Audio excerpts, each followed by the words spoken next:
Okay students, welcome to CATG online classes. Today is lecture number 32 relations and functions.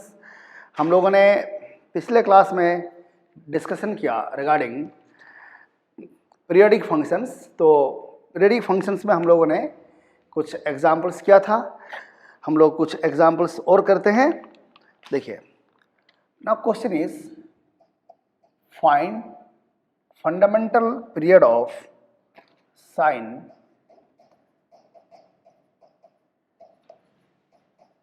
2x/7 plus cos 3x/5. Question is to find fundamental period of this function. अब देखिए क्या होगा. ऐसे question का जो approach है वो ये होता है, आपका जो पार्ट 1 है that is sin 2x/7, correct. अगर इसका पूछा जाए, इस पार्ट का फंडामेंटल पीरियड क्या होगा, 2π/2/7 है ना. sin x का क्योंकि पीरियड 2π, तो sin ax प्लस b का t/mod a and cos 3x/5 का period t2 is 2π/3/5, correct. Now ये जो हमें t1 t2 मिला है, यू नो दैट अगर मैं बात करता हूं पीरियड्स का बात किया जाए, अगर if I ask you sin 2x/7 का periods, it will be some n times, ये हमने n मल्टीप्लाई कर दिया, n टाइम्स t1, और सिमिलरली cos 3x/5 का period this into some m होगा. फंडामेंटल पीरियड का some integer multiple where m and n both are positive integers, correct. Now see, मेरा कहना क्या है, जो m और n के लिए if there exist some m and n, जिसके लिए ये दोनों सेम हो गया, try to understand the logic behind it. अगर ऐसा कोई t हम मिला जिस t के लिए, या जैसे क्या होगा, देखो आपका जो पार्ट 1 है ये क्या होगा, 7π/n, और जो पार्ट 2 हमारा है, सेकेंड पार्ट है, ये हो गया 10π/3 × n. मीन्स क्या होगा, हमारा जो sin 2x/7 का अगर हम इंडिविजुअल ग्राफ ड्रॉ करेंगे, इसका ग्राफ हर 7π पर रिपीट करेगा. 0 to 7π में जो ग्राफ बनेगा, 7π to 14π वही ग्राफ बनेगा, and so on. You can say, आप कह सकते हैं ये ग्राफ में बनेगा इसका पीरियड को आप 7π ले लीजिए, चाहे 14π कह लीजिए, चाहे 21π कह लीजिए. सिमिलरली जो ये वाला पार्ट है, ये क्या करेगा, 10π/3, 20π/3, 30π/3, 40π/3, जो भी m को हम 1 2 3 4 पुट करते चले जाएंगे, जितने सारे इसे मिलेंगे उस पर ये रिपीट कर जाएगा. अगर ऐसा कोई पॉइंट आता है जिस पर ये दोनों के दोनों रिपीट कर चुके हैं, करेक्ट. ऐसा if there exist some interval, means क्या है, if there exist some m and n for which 7π/n is equal to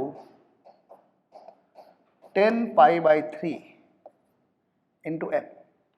that is pi और पाई कैंसिल हो गया, और वी गेट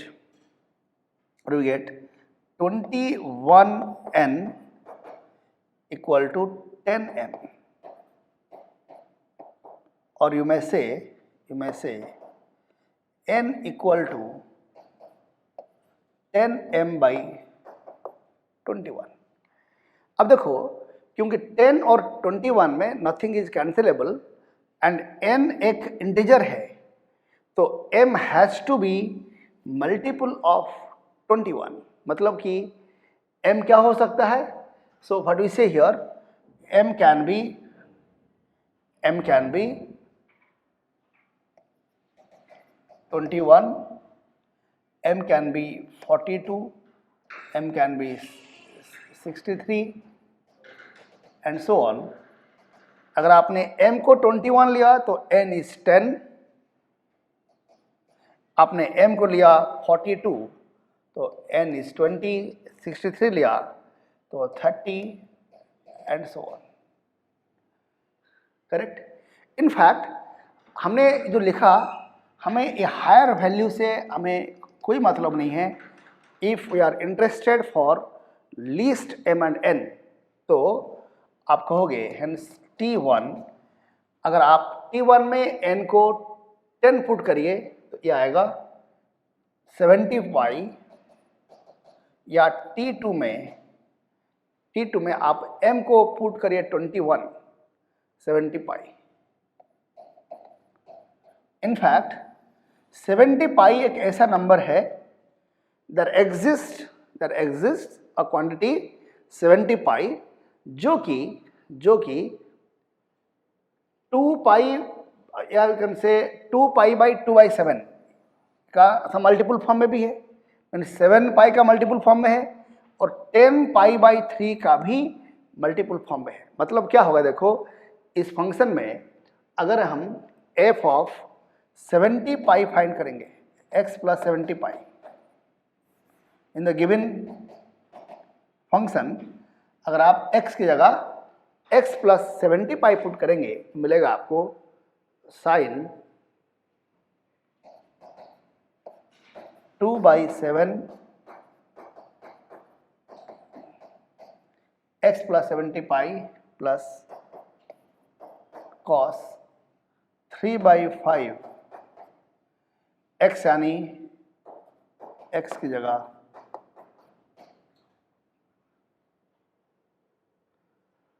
ठीक है ना. Is that clear?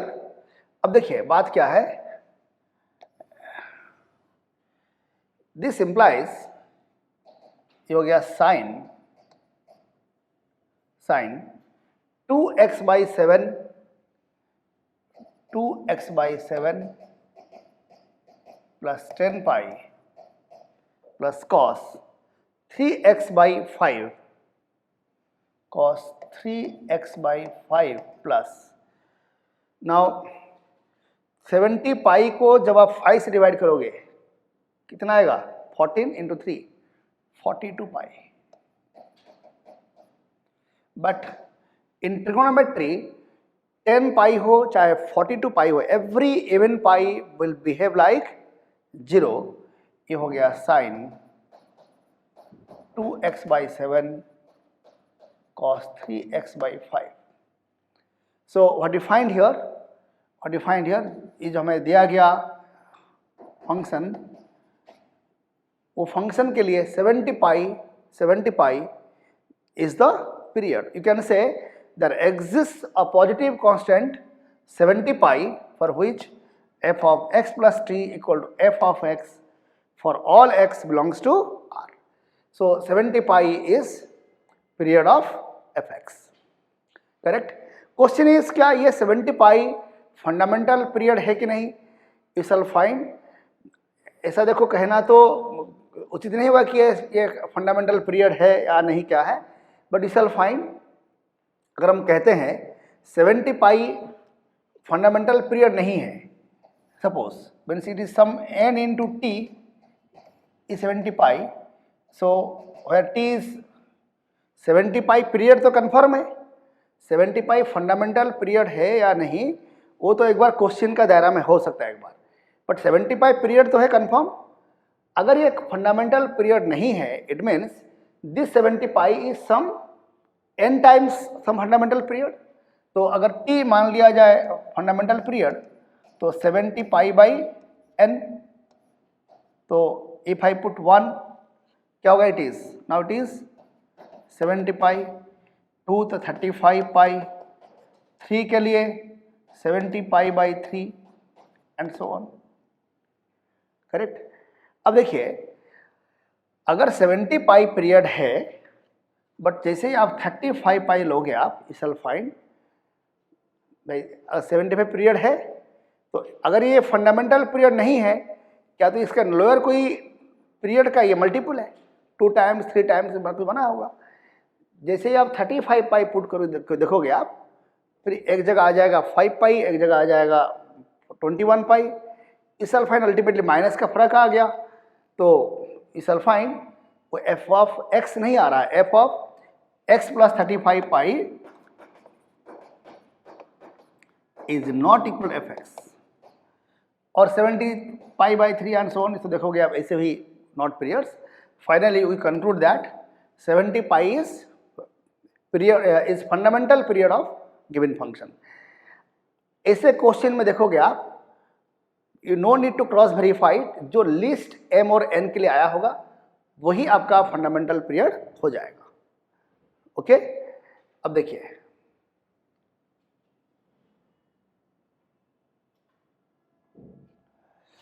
एक क्वेश्चन और है, देखिए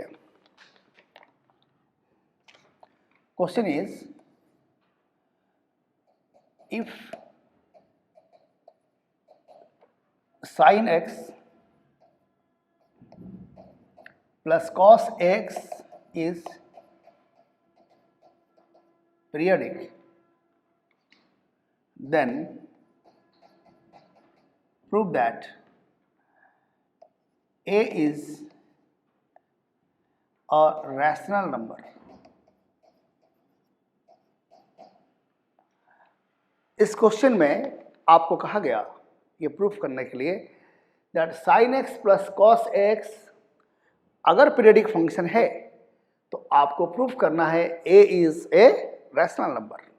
अब देखो how we proceed.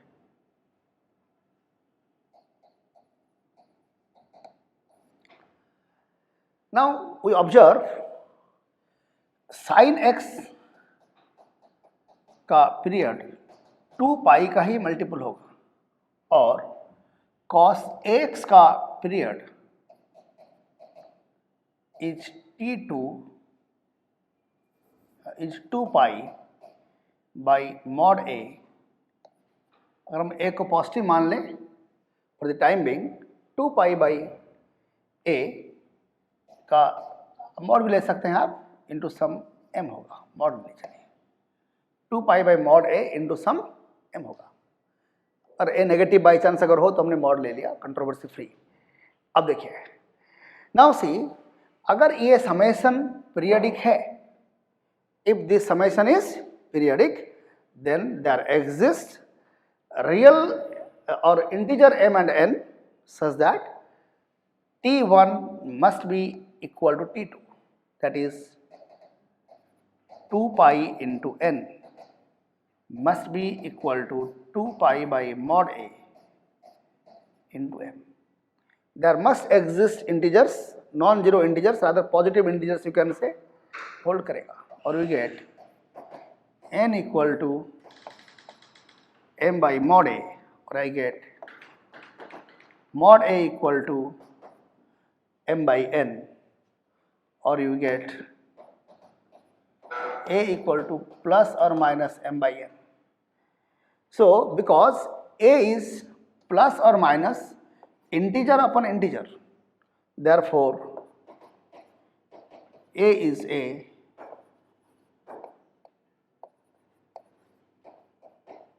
rational number, correct? Therefore a is a rational number. Is that clear now? अब देखिए, so आपको ये प्रूफ समझ में आया? अगर sin x plus cos x periodic है तो a has to be some rational number, because a is m by n और इंटीजर अपन integer. Okay, see if I take one more question, कहा गया prove that sin let us say sin 2x plus 3 plus √3 into x plus 1 is non-periodic.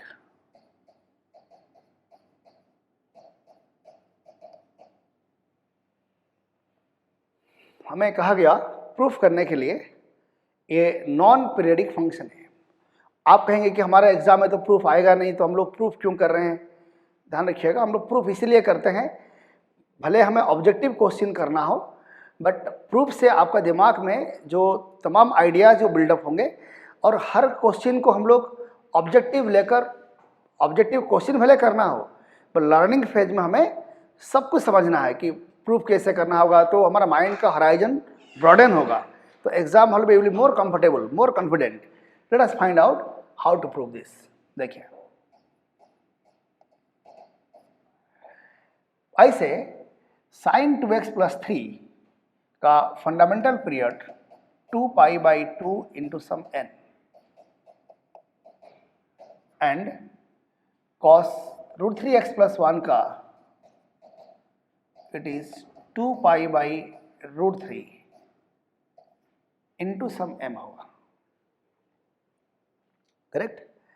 अब देखिए, once I know that this summation is periodic function मान लिया जाए, it means there must exist m and n such that t1 equal to t2 यानी 2π/2 into n must be equal to, अगर ये summation periodic है तो ऐसा m और n जरूर से एग्जिस्ट करेगा सच that t1 equal to t2, और यू गेट 2π कैंसिल हो गया, वी गेट n/2 m/√3 और वी गेट m/n √3/2, और यू कैन से √3/2 और you get √3 equal to 2m/n. This implies √3 is a rational number, है ना। अगर √3 2m/n हो गया, it means what? √3 is ratio of two integers. It means √3 is a rational number, which is of course contradiction. It means what? क्या कहोगे आप? The assumption that the function given to us is periodic is wrong. हमने जो कहा कि, है ना, t1 t2 हो गया तो अगर पीरियडिक है तो ये, तो हमने कहा कि ये पीरियडिक है, या if we assume if possible that the given function is periodic, then there exists m and n such that this is true. But this finally leads to what? √3 is rational, which is contradiction. So this function is not rational, that is not periodic. तो ध्यान रखिए यहाँ पर क्या दुख हो रहा है। यू कैन से ये एक ऐसा एग्जाम्पल है कि जहाँ पर ये फंक्शन पीरियडिक है और ये भी पीरियडिक है। ध्यान दो, दोनों पार्ट इंडिपेंडेंटली पीरियडिक है, करेक्ट। दोनों पीरियडिक होने का बाद भी समेशन इज नॉन पीरियडिक, है ना। तो कीप इन माइंड, अगर एग्जाम में क्वेश्चन आया कि we have two functions f(x) and g(x) और कहा गया f is periodic, g is periodic, then f plus g क्या पीरियडिक है? Answer is what? It may or may not be. दोनों पीरियडिक है तो समेशन पीरियडिक हो भी सकता है, नहीं भी हो सकता है। जैसे in this case it is not periodic. अगर यहाँ पर रैशनल नंबर आ गया होता, √3 की जगह 3 यहाँ होता है अगर, तो ठीक है, अकॉर्डिंगली कुछ m और m मिलता है हम लोगों को, जैसे हमने आज बिगिनिंग में क्वेश्चन किया हम लोगों ने, है ना। तो नॉट ओनली प्लस, ध्यान रखिएगा ये जो हम टेक्निक अप्लाई कर रहे हैं, this is applicable in general for plus minus into division, सबके लिए आप ये रूल का अप्लाई कर सकते हो। ध्यान रखिएगा एट दिस पॉइंट। देखिए, जैसे हमने कहा, जैसे हमने बताया था आपको पिछले क्लास में भी, f(x) इज इफ आई से sin² x plus cos² x, ठीक है ना। sin² x is obviously periodic with period pi, cos² x is periodic with period pi. तो अगर ये T1 T2 लिया जाए तो T1 T2 बराबर है ही है। तो क्वेश्चन इज क्या ये समेशन पीरियडिक है? हाँ पीरियडिक है। और इनका पीरियड क्या पाई है? हाँ बिल्कुल पाई पीरियड है भी। खैर क्या पाई फंडामेंटल पीरियड है? आंसर इज नो, बिकॉज ये कांस्टेंट फंक्शन है 1, सो यहाँ पर पीरियड इज नॉन एग्जिस्टेंट। तो बात क्या है, दोनों पीरियडिक होने पर समेशन पीरियडिक होगा, नहीं भी हो सकता है, जैसे अभी आप पिछला क्वेश्चन में क्या आपने, पर अगर पीरियडिक हुआ भी तो दोनों का पीरियड अगर सेम है तो जरूरी नहीं कि समेशन का पीरियड सेम रहेगा। जैसे आप एक एग्जाम्पल और याद करिए, जैसे हमने कहा mod sine x plus mod cos x, इसका पीरियड था पाई, इसका भी period pi, fundamental period. But जब आपने ऐड किया था, याद करिए पिछले क्लास बताया था हमने आपको, ये समेशन का फंडामेंटल पीरियड कितना आ गया था? पाई/2 आ गया था। तो मेरा आपको कहना क्या है, अगर fx और gx दोनों को आप ऐड किए या सब्ट्रैक्ट किए या मल्टीप्लाई किए, डिवाइड किए, तो जो रिजल्टिंग फंक्शन बनेगा, ओके, उसके लिए जो टेक्निक बताया हमने आपको अभी, T1 का m टाइम्स T2 का n टाइम्स इक्वेट करना, फिर m और n फाइंड करना, वो रूल आप दो फंक्शन का समेशन हो, डिफरेंस हो, प्रोडक्ट हो, रेशियो हो, आप हर जगह अप्लाई कर सकते हो। उससे जो मिलेगा आपको पीरियड तो मिलेगा, बट दैट पीरियड आपको ये मालूम पड़ जाएगा कि वो फंक्शन पीरियडिक है कि नहीं, ये तो मालूम पड़ जाएगा आपको। पर कि जो अगर पीरियडिक है तो जो कॉमन टी दोनों के लिए आया वो फंडामेंटल पीरियड है कि नहीं, उसका कोई गारंटी नहीं है। जैसे कि आप ये कुछ एग्जाम्पल में देख भी रहे हो अभी आप। But still then many times क्या है, हमारा ऑब्जेक्टिव ये नहीं होता है कि to find fundamental period, we are interested mainly whether the function is periodic or not. हमारा मेन ऑब्जेक्टिव ये रहता है। इसलिए आप फंडामेंटल पीरियड को लेकर बहुत परेशान मत होइएगा। देखिए, तो आई थिंक पीरियडिक फंक्शन का ये पार्ट आपको समझ में आ गया होगा। Let me take one more example. तो जैसे कहा गया fx is fractional part of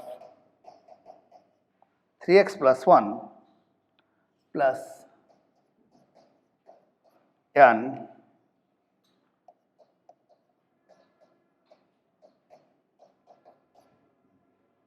pi x by 5 plus 1 कहा गया। बताइए ये फंक्शन का फंडामेंटल पीरियड या क्या ये समेशन पीरियडिक है? अगर पीरियडिक है तो इसका पीरियड क्या होगा? देखिए, तो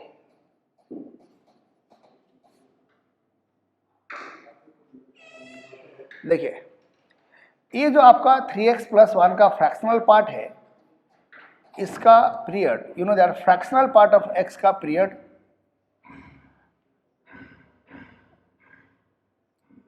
1 होता है। तो 3x plus 1 का ax plus b का 1/3 इंटू सम n, और इस पार्ट का पीरियड T2 इज क्या हो जाएगा? tan का पीरियड, tan x का period pi, so pi by 5 into some m, that is यहाँ पर n/3 और यहाँ पर 5m।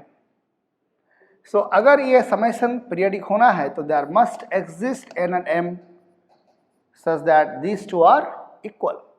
So you get n equal to 15m. Very clearly m is 1, 2, 3 so on, n is 15, 30, 45 and so on. Means क्या हो गया, आप ये कह सकते हो कि अगर हम बात करें लिस्ट, तो least value of m is 1, n is 15, तो अगर हम m को 1 लेते हैं तो t2 5, n को 15 लेंगे तो t1 5, तो t1 equal to t2 equal to 5। So ये समेशन एक पीरियडिक फंक्शन है। I am again telling you, अगर यहाँ डिफरेंस दिया होता तब भी हम स्टेप सेम फॉलो करते, यहाँ दिया होता इनटू तब भी हम स्टेप सेम फॉलो करते, रेशियो दिया होता तब भी हम स्टेप्स बिल्कुल सेम फॉलो करते हैं, करेक्ट। तो हम कहेंगे now the period is 5, given summation is periodic and the period is 5, okay. तो आई थिंक पीरियडिक फंक्शंस का बारे में आपको एक जानकारी जरूर हो गया होगा। हम लोग कुछ और एग्जाम्पल्स लेते हैं। ऐसे हमारा रिलेशन फंक्शन का जो चैप्टर है, इसका हम लोगों ने थ्योरी पार्ट ऑलमोस्ट हम लोगों ने फिनिश कर लिया। हम लोग आगे का 2-3 क्लास में हम लोग डिस्कशन करेंगे, पर्टिकुलरली कुछ फंक्शनल इक्वेशंस होते हैं उनको लेकर डिस्कशन करेंगे, एक क्लास लगेगा उसमें। और फिर हम लोग बात करेंगे रिगार्डिंग एनसीईआरटी के जो क्वेश्चंस दिया हुआ है उनका कैसे एग्जाम पॉइंट ऑफ व्यू से उनका कैसे लिखना, क्या करना, वही बात करेंगे हम लोग। देखिए, तो now let me take few questions. देखिए, क्वेश्चन इज fx is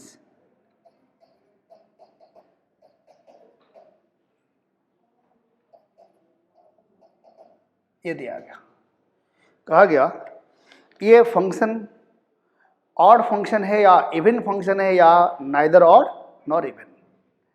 देखिए, तो अगर हमें ऑड इवन डिसाइड करना हो तो क्या करेंगे हम लोग, late us find f of -x।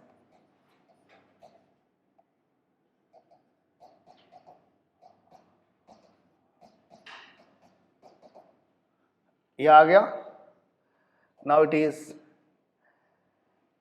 Is ऐसे अगर हम देखेंगे इसको लगेगा it is neither odd nor even.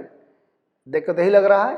Still then तो एक काम किया जाए, आप e पावर x से नीचे ऊपर मल्टीप्लाई कर लीजिए, you shall get minus of x into e power x।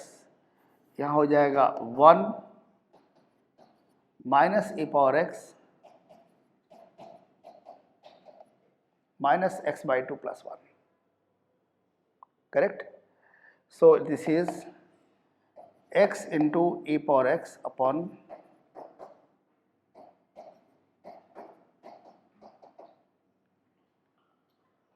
ये हो गया, है ना। अब देखिए, ये जो e पावर x है ना, एक काम करिए आप यहाँ पर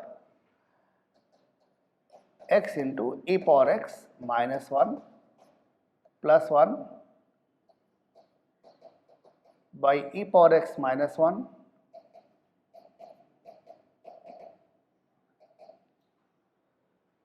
this is x into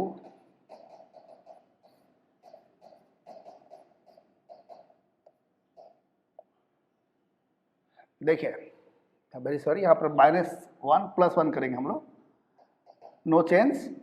हमने e पावर x में -1 किया, प्लस 1 किया, तो x into e power x minus 1 plus x into 1,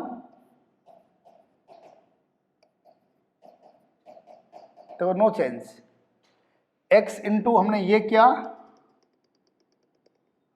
फिर x इंटू 1 किया, दोनों का नीचे e पावर x माइनस 1 हमने कैरियर करा लिया हमने, ठीक है ना। तो ये हो गया x प्लस ये x हो गया माइनस एक्स बाई 2 प्लस 1। अब x minus x by 2, okay, क्या मिलेगा अपने को, इट इज, पहले इसको लिखा जाए तो x upon e power x minus 1 plus x by 2 plus 1, correct. This is what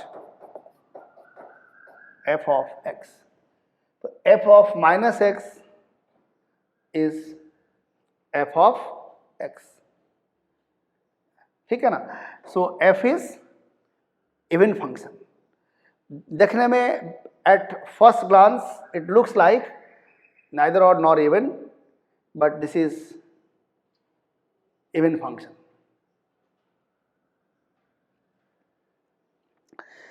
Let us take one more question. Question दिया गया, question is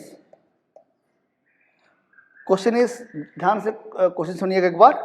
कहा गया if f is an even function, okay, then value of x or values of x satisfying the equality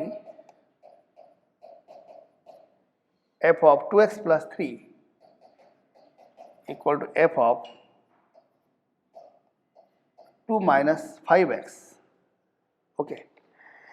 Question is, if f is an even function, okay, if f is an even function, then a value of x satisfying this equality. तो देखिए, इस प्रकार का एक question IIT में भी आ चुका है, तो देखते लेट अस सी। ध्यान रखिए, अगर मैं कहता हूं f of x1 equal to f of x2, ये एक कंडीशन में ये इक्वालिटी जरूर होल्ड करेगा जब x1 इक्वल टू x2 हो जाएगा, है ना। अगर x1 x2 बराबर हो गया तो f of x1 f of x2 बराबर क्यों नहीं होगा, तो बात ही बराबर सेम एक ही चीज हो गया। जैसे जस्ट लाइक इफ आई से f of x प्लस 1, है ना, इक्वल टू से f of 3 माइनस एक्स, मान लीजिए कहा आपको। तो अगर मैं x को लेता हूं 1, मीन्स जिस x के लिए ये दोनों बराबर हो जाएगा, है ना। अगर x को 1 लिया जाए तो यहां भी 2, यहां भी 2, तो f of 2 तो बराबर होना ही होना है। f of 2 से डिफर क्यों करेगा। तो मेरा कहना है क्या है कि अगर यहां पर x1 है, यहां x2 है, जो भी x के लिए x1 x2 बराबर हो जाएगा, करेक्ट, उसके लिए तो ये इक्वालिटी जरूर होल्ड करेगा, है ना। तो हम कहते हैं कि f of x1 equal to f of x2, it definitely holds when x1 equal to x2। मैं आपको ये बात यहां समझाना चाह रहा था आपको। अब देखिए दूसरी बात क्या है, दूसरा पॉइंट उठता है कि जो है, अगर f को कहा गया it is some even function, अगर f इवन फंक्शन है तो क्या होगा, f of minus x1 equal to f of x1 होगा, है ना। ये तो होना ही होना है। तो अगर मैं कहता हूं सिमिलरली क्या होगा, f of x2 and f of minus x2, क्योंकि f इवन फंक्शन है, तो what happens, this equality implies, और f of x1 f of x2 है, this implies f of minus x1 equal f of x2। अगर ये true है तो ये भी तो ट्रू हुआ। क्यों ट्रू हुआ, बिकॉज ये और तो अलग है ही नहीं। सिमिलरली फिर f of x1 equal f of minus x2, ये भी ट्रू होगा, बिकॉज ये स्टेटमेंट एक ही स्टेटमेंट, ये भी सेम स्टेटमेंट है, because f of x2 f of minus x2 both are same, और ये भी तो सेम होगा, f of minus x1 f of minus x2, correct. Means ये एक स्टेटमेंट फर्दर ये तीन स्टेटमेंट को लीड कर लेगा। Means you can say now this equality holds for what, x1 equal to x2 के लिए होल्ड करेगा ही करेगा, minus x1 equal to x2 के लिए होल्ड करेगा, फिर x1 equal to minus x2 हो जाए तभी होल्ड करेगा, और minus x1 equal to minus x2 हो जाए तभी होल्ड करेगा। Try to understand it. एक बार ध्यान समझिए जो मैं कह रहा हूं, क्या ये चारों स्टेटमेंट में से चाहे ये ट्रू हो, चाहे ये, ये दोनों बराबर हो रहे होंगे। Do agree or not? In fact x1 equal to x2 कहना और minus x1 equal to minus x2 कहना, आर दे डिफरेंट? दोनों तरफ माइनस कैंसिल, वही आ गया सामने आपका। Minus x1 equal to x2 कहना, चाहे x1 equal to minus x2 कहना, बात तो बराबर है कि नहीं? इट मीन्स क्या हुआ, सही माने में any such equality will always lead to two things. अगर f इवन फंक्शन है तो क्या होगा, either x1 equal to x2 और x1 equal to minus x2। देखने के लिए कंडीशन 4 है, बट ये दोनों का रिजल्ट एक है, इन दोनों का रिजल्ट एक है। तो वंस यू अंडरस्टैंड दिस, तो क्या होगा, अगर हमें क्वेश्चन ये दिया गया, हम कहेंगे तो 2x plus 3 equal 2 minus 5x और 2x plus 3 minus of 2 minus 5x implies 7x यहां पर मिलेगा, 7x इक्वल टू माइनस 1 और यहां मिलेगा ये माइनस 2 प्लस 5x, यानी you get minus 3x equal to minus 5। तो x मिला minus 1/7 and 5/3। Answer is what, x equal to minus 1/7 और 5/3। There exist two different x for which this equality definitely holds. कोई कहेगा कि क्या is this the total solution, का इसका beyond कोई सोल्यूशन नहीं हो सकता? हो सकता है। ध्यान रखिएगा, keep in mind, f of x1 equal f of x2 does not mean only x1 equal to x2। समझ आप? तो जैसे फॉर एग्जाम्पल हमने कहा देखो, जैसे suppose f of x equal to suppose f of x square मान लीजिए आप, या x स्क्वायर प्लस 5 कुछ भी ले लीजिए सर। तो if I ask you f of 1 6, f of minus 1 also 6, है ना? यहां पर f of 1 equal to f of minus 1, दोनों इक्वल तो है, but 1 and minus 1 both not equal. यहां पर 1 not equal to minus 1, still then f of 1 f of minus 1 both are same. Don't get confused. मेरा आपको एक बात कहना है, आप ओनली वन थिंग, कि अगर f ऑफ x1 और f ऑफ x2 में x1 x2 अगर बराबर हो गया, मीन्स अगर यहां भी 1 यहां भी 1 हो जाए, तब तो होल्ड करेगा ही। ये हो सकता है कि ये दोनों डिफरेंट, फिर भी f वैल्यू सेम है, ये तो हो ही सकता है। पर ये दोनों अगर एग्जैक्टली सेम हो गया, then obviously the value can not differ. समझ आप?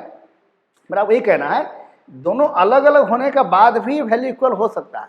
तो यहां पर मैं आपको जो कहना चाहता हूं, मेरा बेसिक पॉइंट यहां पर क्या है कि ये दोनों डिफरेंट होने के बाद भी हो सकता है ये आ गया 1, ये आ गया माइनस 1 और fx है x स्क्वायर, फिर भी इक्वल होल्ड करेगा। ये तो हो ही सकता है, क्योंकि यहां पर हमें f का बारे में कोई जानकारी नहीं है, तो हम ये कहते हैं, और इतना ही जानकारी है कि f इज इवन फंक्शन। तो हम ये कहना चाहते हैं, जब ये दोनों बराबर हो रहे होंगे तब तो वैल्यू सेम आएगा ही आएगा। अगर कभी ऐसा हुआ कि ये इसका नेगेटिव का बराबर हो गया, है ना, तब भी क्या होगा, तब भी इक्वालिटी होल्ड कर जाएगा। और कुछ हो सकता है, हो कोई प्रॉब्लम नहीं है, ठीक है ना। देखिए even I am telling you, एक जो देखिए आप कहेंगे यहाँ तो एक्स स्क्वायर था, तो इवन फंक्शन है, तो यहाँ तो f of one f of minus one both are same, तो यहाँ तो होल्ड कर ही गया। सी अगर मैं कहता हूँ f x equal to x square minus 5x plus okay 7, आप एफ ऑफ 2 फाइंड करिए, फाइंड एफ ऑफ 2 कितना आएगा, 4 माइनस 10 प्लस 7 कितना आ गया, it is 1। Find f of 3 कितना आएगा, 9 माइनस 15 प्लस 7 कितना आया, 1। यहाँ पर f of 2 and f of 3 both are 1। क्या 2 और 3 आर द सेम, ना 2 3 का बराबर है, ना 2 3 का नेगेटिव है। 2 is not even 3, 2 is not even minus 3. Still then f of x1 f of x2 both are equal. तो मेरा आपको कहना क्या है कि f of x1 equal to f of x2, again repeating, it does not mean, this does not mean x1 equal to x2. हम इतना कहते हैं कि अगर x1 x2 बराबर हो गया तब ये दोनों तो सेम होंगे ही, बट ये दोनों सेम है does not mean x1 equal to x2 is a necessary condition, कोई जरूरत नहीं है। I think get the idea behind the question, correct. अगर हमें f का बारे में जानकारी नहीं है तो हम कहते चलो अगर ये है तो गिवन इक्वेशन का जो आपने सॉल्व किया, क्या कहोगे आप, जो आपने रूट्स फाइंड किया था आपने अभी, है ना, दैट क्या रूट फाइंड किया था आपने, -1/7 5/3, ये जरूर से गिवन इक्वेशन का रूट्स है, कंफर्म रूट्स है, ठीक है ना। Okay, let us now go ahead with one more question. देखिए क्वेश्चन ये दिया गया that if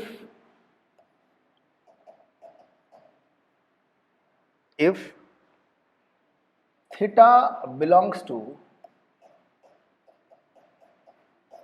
0 to π/4 then T1 को दिया गया tan theta और tan theta, T2 is given to be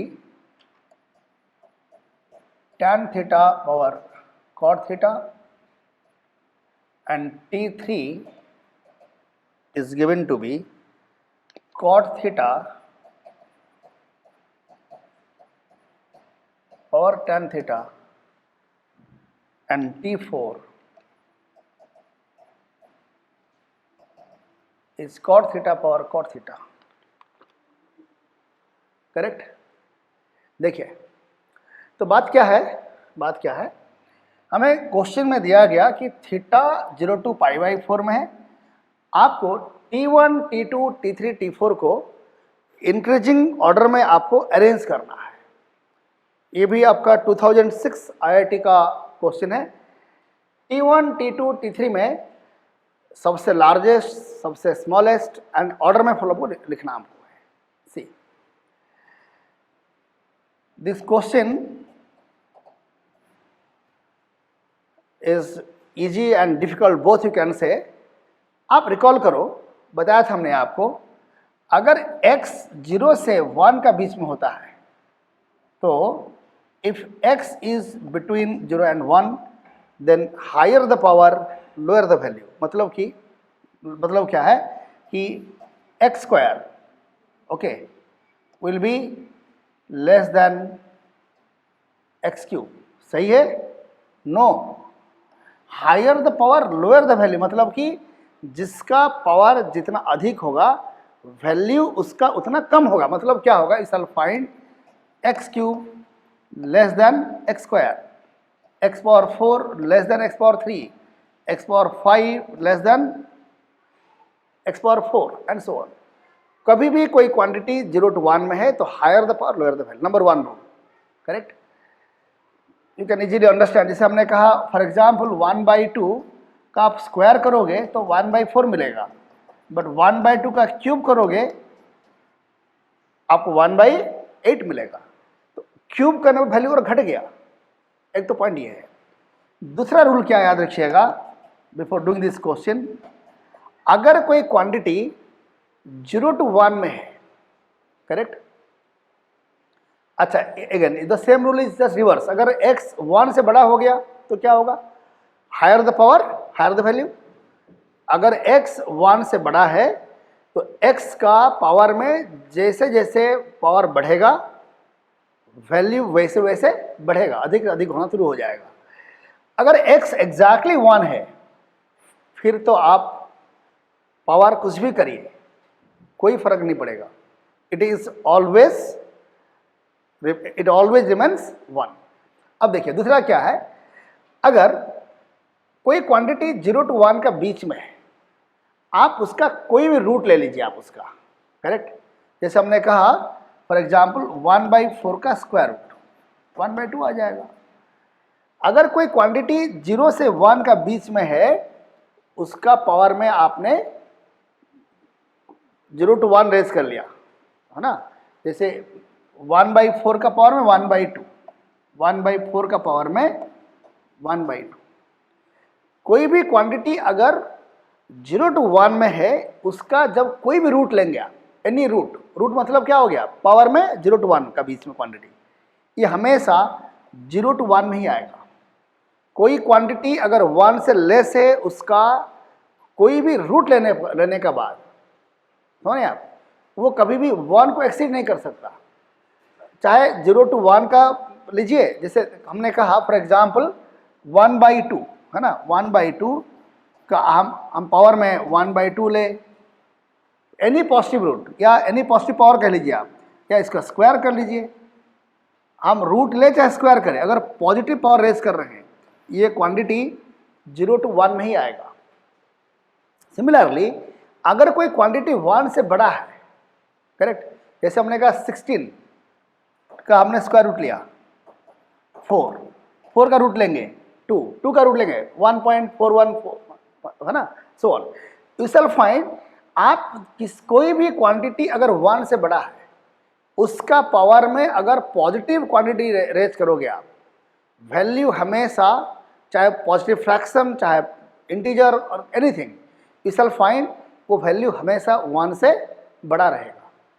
ये जो कुछ हमने बताया आपको बेस्ट बताया, इनको अगर आप ढंग से समझते हैं तो आप इस क्वेश्चन को अटेम्प्ट कर सकते हो। आप देखिए क्या होगा, let us see what happens. पहली बात तो क्या है, number one point theta 0 to π/4 means tan theta 0 to 1 हो गया, tan थीटा 0 to 1 हो गया। अगर tan थीटा 0 to 1 में है तो क्या होगा, cot थीटा क्या होगा, cot थीटा 1 से बड़ा हो जाएगा। जैसे रेसिप्रोकल लोगे cot थीटा आएगा 1 to ∞, तो tan थीटा 0 से 1 में, cot थीटा 1 से बड़ा। अब देखो क्योंकि, तो हेंस एक बात तो क्लियर हो गया, tan theta less than cot theta, है ना, क्योंकि ये 1 से लेस, ये 1 से बड़ा।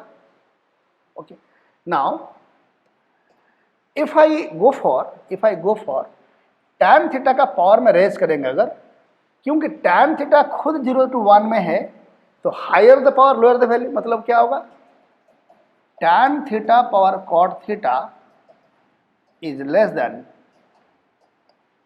tan theta power tan theta. Base same है क्योंकि बेस 0 to 1 में है और cot थीटा बड़ा वैल्यू है तो higher the power lower the value, तो tan theta power cot theta is less than tan theta power tan theta, correct. अच्छा, अगेन देखो ये जो क्वांटिटीज दोनों होंगे क्योंकि बेस हमारा 1 से लेस है, ये सब के सब, ये दोनों के दोनों 1 से लेस है, करेक्ट। तो और cot theta power cot theta क्या हो गया, बेस भी 1 से बड़ा, पावर भी 1 से बड़ा, मतलब क्या होगा, tan theta power cot theta